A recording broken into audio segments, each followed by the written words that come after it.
धीर्धैर्यं श्रवणपटे अतिवरा महावाक्या जनार्दन सच्चिदानंद त्वं शरणं ब्रजेश यादवेन्द्रं दयादाता पुंडरीक्षा क्षीरसागरशयनं कमलनयनं नमस्तुते नमामि श्रीहरि। धैर्य से जिसको धारण किया जाता है, कर्णपटुओं से जिनका पान किया जाता है, ऐसे सच्चिदानंद भगवान श्री यादवेंद्र सरकार को मैं नित्य ही चिंतन करता हूँ, नमन करता हूँ। जिनको नमन करने से मंगलादि मंगल तो हो ही जाते हैं, साथ ही में बहुत बड़ा बल मिलता है मनुष्य। वाणी ब्रह्माणी करो, वाणी पर नितवास, राम कथा वर्णन करूं पूर्ण कर्मा। भगवान शंकर उमा जी से कहते हैं कि मकर का सूर्य बड़ा महत्वपूर्ण होता है। ब्रह्म तेज को प्रकाशित करके सारे संसार में अंधकार को हटाकर, अज्ञानता को हटाकर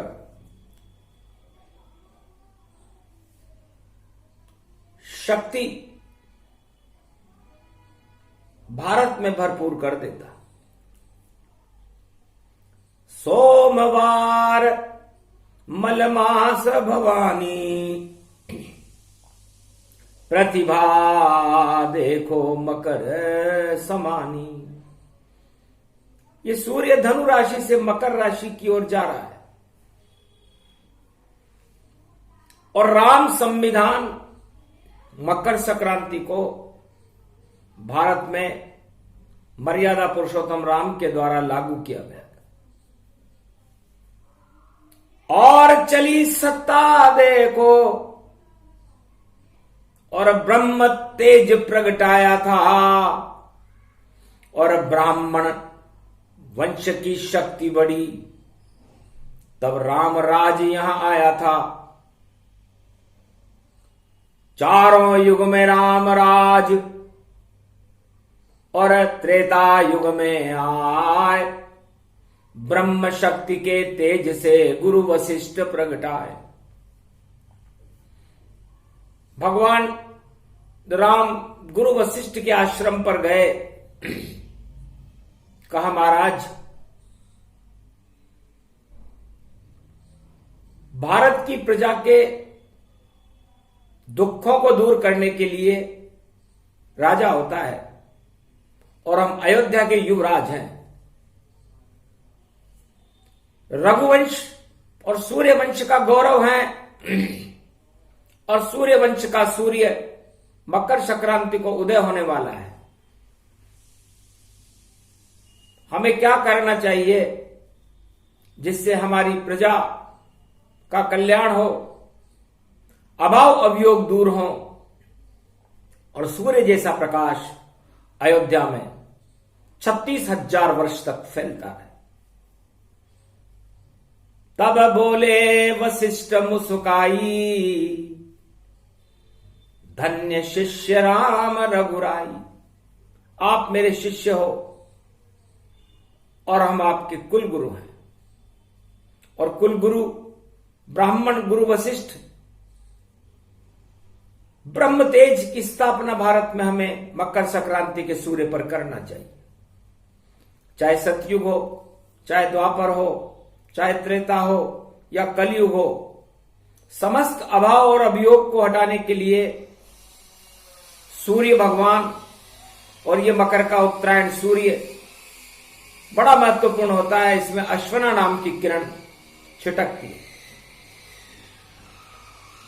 और समस्त भारतवासी मकर संक्रांति को यदि तिल बराबरी अच्छाई को ग्रहण करें, सूर्य के प्रकाश को ग्रहण करें, तो भारत में अभाव अभियोग रहेगा ही नहीं, क्योंकि सूर्य सर्वशक्तिमान और रघुवंशन के परदादा है और मर्यादा पुरुषोत्तम राम भी देखो उनके कुल शहजादा है। उनके कुल में शहजादा बनकर जिनका जन्म हुआ वो मर्यादा पुरुषोत्तम राम है। तो हमें ब्रह्म शक्ति की स्थापना करनी चाहिए। शनिवार की पड़े संक्रांति और कलयुग में चक्र चलावेगी, गर ब्रह्म शक्ति पुज गई भारत में तो राम राज ले आवेगी। तो ब्राह्मण ब्रह्म समान है और करे वेद का पाठ, राम नाम जपते रहें तो उड़ जाएंगे ठाठ। इसलिए कलयुग में भी ये योग पड़ा, शनिवार को पड़ा। तो कल की भगवान ब्रह्म शक्ति की स्थापना करेंगे मकर संक्रांति को शनिवार के दिन। और जब मकर में शनि होंगे और शनिवार की मकर संक्रांति होगी तो शनि सूर्य के ही पुत्र है। तो सारे अंधियारे जगत के और पल भर में हट जावेंगे जब कल की भगवान करें मकर सूर्य की आराधना, तो भारत भाग जग जावेंगे। तब कहा मुझे एक शंका है,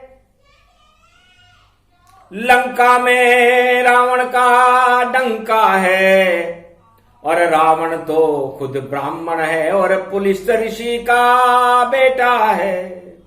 नाती मानो पुलिसकार विशर्वा की संतान और शिव का अनन्य भक्त है और लंका स्वर्णमय जान। तो शिव शक्ति की उपासना लंका में होती है राम जी। और रावण ब्राह्मण है, 4 वेद शेष शास्त्र 18 पुराण का ज्ञाता है, ब्रह्म तेज को जानता है। पर सुमति उसके पास से और हटने वाली अब आई और कुमति वहां प्रवेश करे जो बुद्धि दशानन बिगड़ाई। इस दशानन की बुद्धि बिगड़ने वाली है। अहंकार सरकार लंक गति पावे तो ब्रह्म शक्ति का तेज स्वयं न सुझावे। अरे डंका रावण कभी बजा नहीं पावे, चाहे ब्राह्मण की संतान रावण कहलावे। और छल कपट करे पाखंड दंडव पावे और मकर सूर्य में अपनी नाव डुबावे। तो ये मकर का सूर्य लंकापति रावण की नाव को डुबो देगा, क्योंकि ब्राह्मण वह है जिसमें अहंकार न हो। और यदि ब्रह्म में ही अहंकार आ जाए तो वो ब्रह्म किस काम का, वो ब्राह्मण किस काम का। क्योंकि 4 वेद 6 शास्त्र और 18 पुराण यही ब्रह्म का रूप है, बोले शिव भगवान। है उमा जी, ब्राह्मण वह है जो उदार रहे, अहंकारी नहीं। बस यही कमी है राम जी और लंका खुद नश जावेगी अहंकार से भरी हुई है और देखो नष्ट हो जावेगी, वरना रावण सरकार को हटा सके नहीं कोई। इतनी शक्ति रावण में है कि विजय न पावे कोई, उस पर विजय करना असंभव है। यही उसकी कमजोरी है कि ब्राह्मण और घमंड, और रावण पर देखो छाया है घन घमंड, अहंकार प्रचंड प्रचंड हो रहा है। और हमें ब्रह्म शक्ति को अयोध्या में जागृत करना चाहिए, क्योंकि अयोध्या में चारों युगों में आज तक का जो राज चला वो राजाओं ने नहीं चलाया, क्षत्रिय वंश ने तो चलाया ही नहीं, ब्राह्मणों ने चलाया, उनके कुल पुरोहितों ने चलाया, और आगे भी कलयुग में भी अयोध्या का राज ब्राह्मण ही चलाएंगे। जो ब्रह्म तेज को जानेगा और अहंकार को हटा देगा, वही ब्रह्म तेज अवध में और देखो सत्ता फिर बना लेगा। और ब्राह्मण शक्ति का, ब्रह्म शक्ति का नाद कलयुग में कल की भगवान भी देखो ब्रह्म अवतार, ब्राह्मण के घर में ही कल की भगवान का जन्म है। कलयुग में संबलपुर में जन्म भवानी और ब्रह्मवंश नारायण जानी। तो कलयुग में नारायण ने फैसला किया कि हमें ब्रह्म शक्ति को सारे विश्व में फैलाना है।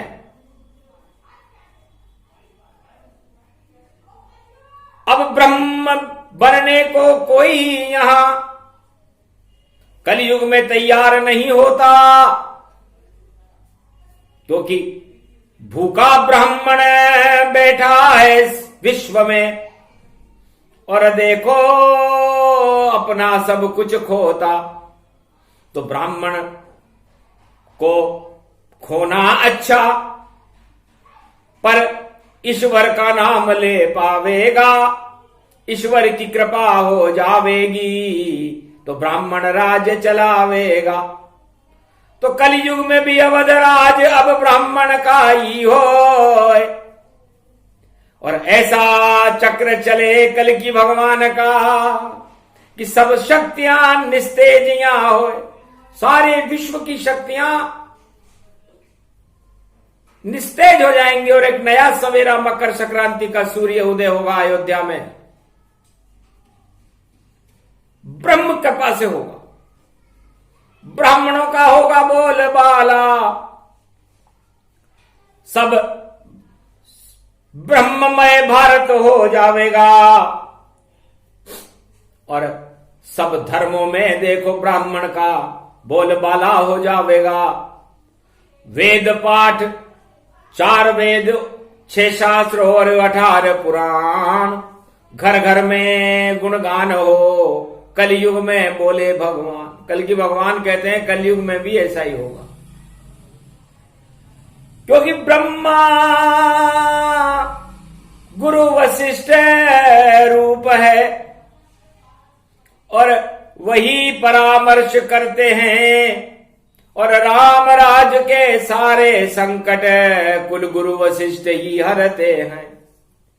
तो विराज मिला जब भरत को और राम मिला बनवास, और दशरथ जी तो पहुंच गए थे देखो बैकुंठ के पास। तब भरत ने भी ब्राह्मण बनकर और नंदी ग्राम में बैठ गए और राज किया गुरु वशिष्ठ ने वहां पर, और भरत राज सर्वश्रेष्ठ हुए। और राम भी 14 वर्ष तक करे ब्रह्म गुणगान, यज्ञोपवीत धारण किया और जपे हरि का नाम, शिव का नाम जपने लगे। 14 वर्ष तक कठिन तपस्या की, संतों से मिले, कोल की रात बील बनवासियों से मिले, और रामेश्वर की कर स्थापना और विजय ध्वज लहराए। लंका की रावण की शक्ति और राम ने दई नसाए। क्योंकि तामसी भक्त था रावण, मांसाहारी था, 1.25 लाख नातियों का आतंक फैला रखा था। ब्राह्मण जैसे गुण उसमें थे ही नहीं, नाम का ब्राह्मण था, काम का नहीं। और क्षत्रिय होकर भी भगवान राम मांसाहार से दूर रहे, कंद मूल फल करहि आहारा और जय जय शिव का नाम पुकारा। तो इतना ब्रह्म तेज भगवान मर्यादा पुरुषोत्तम राम ने अपने अंदर प्रकट कर लिया गुरु वशिष्ठ की कृपा से। गुरु वशिष्ठ कुल पूज्य हमारे, उनकी कृपा दनुज रण मारे। और भारत में मकर संक्रांति को राम संविधान मर्यादा पुरुषोत्तम राम ने लागू कर दिया। देहिक देविक भौतिक ताप नष्ट हो गए। वही योग फिर से पड़े इस भारत के माय, जो भी ब्राह्मण शक्ति का और सम्मान दिखाए। तो फिर से सदी 21वीं होए राम का राज, सब ब्राह्मण बन जाएंगे और भारत बने जगत गुरु महाराज। उन ब्राह्मणों के बल पर भारत विश्व का जगत गुरु बनेगा। क्योंकि भगवान शंकर भी ब्राह्मण है, हनुमान जी भी ब्राह्मण है, गुरु वशिष्ठ भी ब्राह्मण है। तो अयोध्या में और कल की भगवान का तो जन्म ही ब्राह्मण वंश में हुआ है, कलयुग में। तो सारे ब्राह्मण मिल करके और ब्रह्म शक्ति फैलाएंगे और जितना रावण राज जगत में उसको ब्राह्मण ही हटाएंगे। तो आगे जिनका चक्र चलेगा वही ब्राह्मण जान और अवध सम्राट बनेंगे। और देखो ब्राह्मण मान। तो 21वीं शताब्दी में भारत का नेतृत्व ब्राह्मणों के हाथ में होगा और भारत की समस्त सत्ता ब्राह्मणों के हाथ में होगी। और ब्रह्म तेज से, सूरज जैसे तेज से भारत की प्रजा प्रकाशमान रहेगी, सारे कलंक कट जाएंगे। ऐसा योग 2022 में और देखो पड़ने वाला है। सारे पाप हटा देगा भाई और राम प्रकट होने वाला है। तो जब प्रकटे कल की अवतारा, ब्रह्म शक्ति भारत भूधारा, ब्रह्म तेज और ब्रह्म शक्ति का भारत होगा प्रवेश मकर संक्रांति 2022 में। और देखो पर्व विशेष, अरे ऐसी पड़ेगी मकर संक्रांति, अरे बोल पाला होगा, ब्राह्मण ही तज तेज बनेगा और सारा जग ब्राह्मण होगा। पूरे विश्व में ब्रह्म शक्ति की और देखो अलग जग जाएगी। अवध नरेश बनेंगे ब्राह्मण और अवध ही राज चलावेगी। ब्राह्मण शक्ति बड़ी होएगी, ब्राह्मण तेज दिखावेगा। नया सवेरा हो भारत में और ब्राह्मण राज चलावेगा। सबकी बोलती बंद होएगी और चमत्कार हो जावेगा। जो भी मना ले अब ब्राह्मण को वही राजा कहलावेगा। ऐसी शक्ति विशेष होएगी और सब ही ब्राह्मण बन जावे। भगवा वस्त्र पहने और देखो गंगा स्नान कर जावे। गले में माला फूलों की और राम नाम जप पावेगा। और नया सवेरा अब भारत में ब्राह्मण लेकर आवेगा। नाम कल की अवतार है उसका, वही राज चलावेगा। जो भी ब्रह्म शक्ति को माने वह सब शगुल दिखावेगा। सफल होएगी मनोकामना जो ब्राह्मण बन जावेगा। हिंसा मटिया बेट होएगी, घर घर पाठ चलावेगा। यज्ञ हवन गो माता पूजन सब गंगा स्नान करे। ऐसी शक्ति 2021 में और 22 में भगवान करे। और सदी 21वीं देखो भारत में सब ईश्वर गुणगान करे। सारे ब्राह्मण बन जाए भारत ऐसा रूप महान धरे। वही अवतार उसे ही मानो कल के अवतार कहलावेगा। सारे कलंक अंधियारों को भाई पल में वही हटावेगा। ऐसी शक्ति कल की अवतार की। और नीले घोड़े पे आवेगा। और देखो ये हाथ में खड़ग होएगी पाप को खड़ग उड़ावेगा। सारे राक्षस सारे एटम सब उससे घबरावेंगे। जब कल की अवतार भारत में देखो अपना चक्र चलावेंगे। सारी दानव शक्तियां जाए पतन की ओर। और भारत में अब मचेगा कल की भगवान का शोर। तो कल की भगवान ब्राह्मण वंश में है। इसलिए समस्त भारतवासियों को सद्गुणों को ग्रहण करना चाहिए। जितने भी राजा हैं कलयुग के उन्हें घोषणाएं कम करनी चाहिए और ये देखना चाहिए कि मेरे में क्या कमी है। नारद जी जब जनकपुरी में पहुंच गए रे नेपाल। आंखों देखा हाल सुना रही वाणी त्रेता काल। त्रेता में नारद जी पहुंच गए जनक जी के यहां। आशीर्वाद देने लगे आयुष्मान भवो राजा जनक धन्य धन्य जान।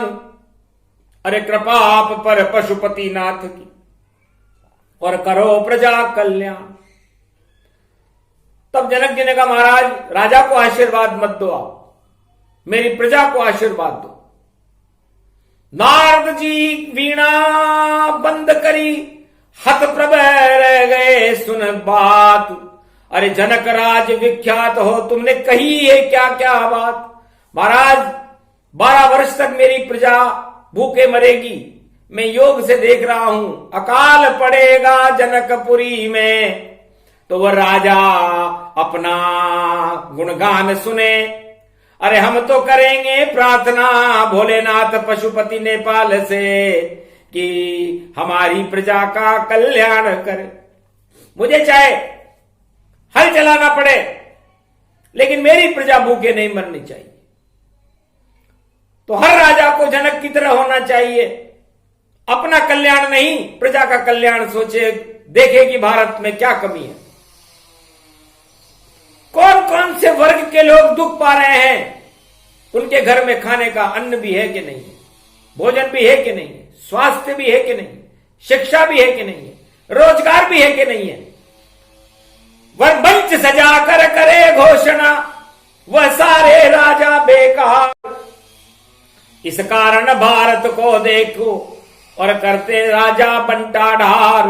बड़ी बड़ी डींगे वो हाकते और करते घोषणा सरे बाजार। एक भी पूरी नहीं होती है और देखो सत्ता बिके बाजार। सरे बाजार और जोड़ तोड़ सब इस कलयुग में होते हैं। ऐसे सत्ता बनती है और बाकी बाद में रोते हैं।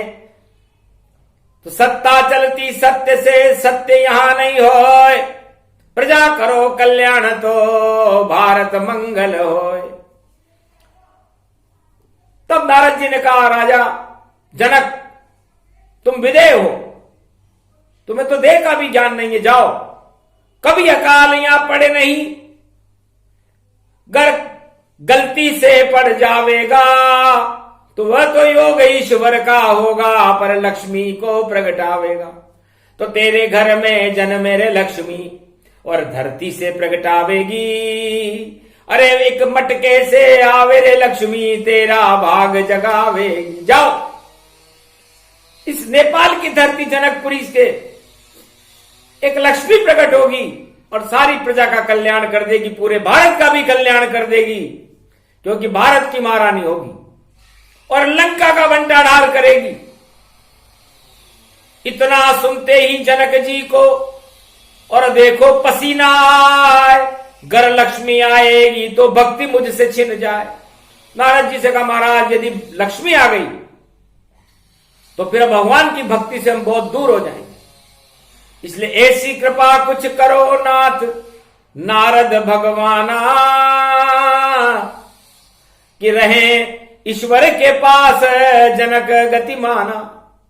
हमें राजपाट और लक्ष्मी से कोई मतलब नहीं है, हमें तो मतलब है हमारी प्रजा का कल्याण। जब तक मैं राजा हूं एक तिल बराबर भी संकट नहीं होना चाहिए। ऐसे जनक राज को वाणी करे प्रणाम, अरे हल में जुट गए राजा रानी जनकपुरी में आन।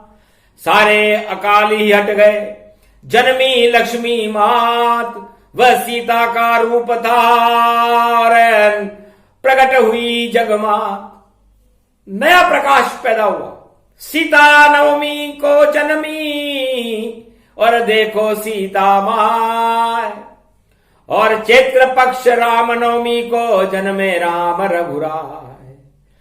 तो ब्रह्म और माया जन्मी तब हुआ प्रजा कल्याण, और अवध में हो गया देखो राम का नाम। राम राज भारत हुआ, सीता राम मिल जाए, धनुष भंग कर दिया राम ने और सारे दुख हटाए। तो राजा हो तो जनक के जैसा, और ब्रह्म हो तो राम के जैसा, मर्यादा पुरुषोत्तम राम। और कलयुग में अवतार हो तो कल के अवतार जैसा, जो सारे भारत को पुनः ब्रह्ममय कर देंगे। ब्रह्म की स्थापना होगी, ब्राह्मणों का बोलबाला होगा। ब्राह्मण वह है जो 4 वेद, 6 शास्त्र, 18 पुराण और ब्रह्म को जानता हो और अशांति से बहुत दूर होकर के भारत को क्षीर सागर और शांति का सागर बनाना चाहता हो। भगवान को बुलाने वाला वही ब्राह्मण होता है, और जो सत्ता पर बैठा रहता वो तो बैठा बैठा रोता है। तो सत्ता वाले कभी नहीं, और यहां बुलाते भगवान, उनको मतलब धनवानों से, और धन में ही उनका काम। तो सत्ता तो धनवानों के लिए होती है, वो तो धन को ज्यादा महत्व देते हैं, क्योंकि धन से सब कुछ किया जा सकता है। तुलसी जग में 2 बड़े, दामोदर और दाम। दामोदर बैठे रहे, दाम करे सब काम। इस कलयुग में सारे काम धन से हो जाते हैं, और दामोदर रूपी भगवान राम चुपचाप बैठे रहते हैं। लेकिन वह समय निकल गया, अब सदी 21वीं, और दाम यहां नहीं चल पावे। यहां चलेगा राम नाम, और ब्रह्म शक्ति अब प्रगटावे। ये कल की अवतार भवानी, और शक्ति बड़ी विशाल बने। और भारत में ये ब्राह्मण देखो, भारत के भगवान बने। तो मकर संक्रांति और नवरात्रा के बीच में और शक्ति ब्राह्मण को मिल जावेगी, और नई रोशनी मकर सूर्य से नवरात्रा के बीच में आवेगी। तो 2022 की मकर संक्रांति से और नवरात्रा के मध्य में ब्राह्मणों का प्रकाश होगा, और अयोध्या की शक्ति ब्राह्मणों को मिलेगी। क्योंकि जहां पर शिव होते हैं वहां पर राम होते हैं। तो शिव ब्राह्मण है, तो ब्राह्मण के घर आएंगे देखो राजा राम, और पूरा भारत सिया राममय, भारत का कल्याण। तो 2022 भारत की कठिन से कठिन चुनौतियों को भी भगवान राम और भगवान शिव इस भारत को बचाएंगे। बड़ी बड़ी होंगी चुनौतियां, देखो उसको ब्राह्मण ही सब हटाएंगे, और राम हटाए, शिव हटाए, और गुरु वशिष्ठ हटाएंगे। तो बड़े बड़े योग पड़ेंगे, और देखो भारत माय सूर्य बुद्ध आदित्य योग है जो नवरात्रा प्रगटा है। नवरात्रा के मध्य में बुद्ध आदित्य योग का प्रागट्य होगा। इसलिए जब बुद्ध और आदित्य मिलते हैं तो बुद्धि प्रकट होती है, और बुद्धि से सत्ताएं बनती है, और सत्ता ब्राह्मणों की होगी। इसलिए ब्रह्म तेज हो गया रे भवानी, और यही शक्ति की सुनो कहानी। ये प्रसंग जो भी सुने, और ब्रह्म तेज प्रसंग। ओम भूर्भुवा स्वाहा तत्सवितुर्वरेण्यं भर्गो देवस्य धीमहि धियो यो न प्रचोदयात्। ओम स्वाहा। ब्रह्म तेज मंत्र गायत्री जप की, सारा भारत ब्रह्ममय और बदल गई रे तकदीर। ब्रह्मा बोले मंत्र को और सृष्टि नहीं बनाए, और ब्राह्मण शक्ति में बढ़ गया तेज और वही अब सत्ता चलाए। बोलो जय श्री राम, जय शिव शक्ति। ओम ब्रह्म ब्रह्माय चतुरानन। बोलो गुरु वशिष्ठ भगवान की जय। बोलो जय भारत माता।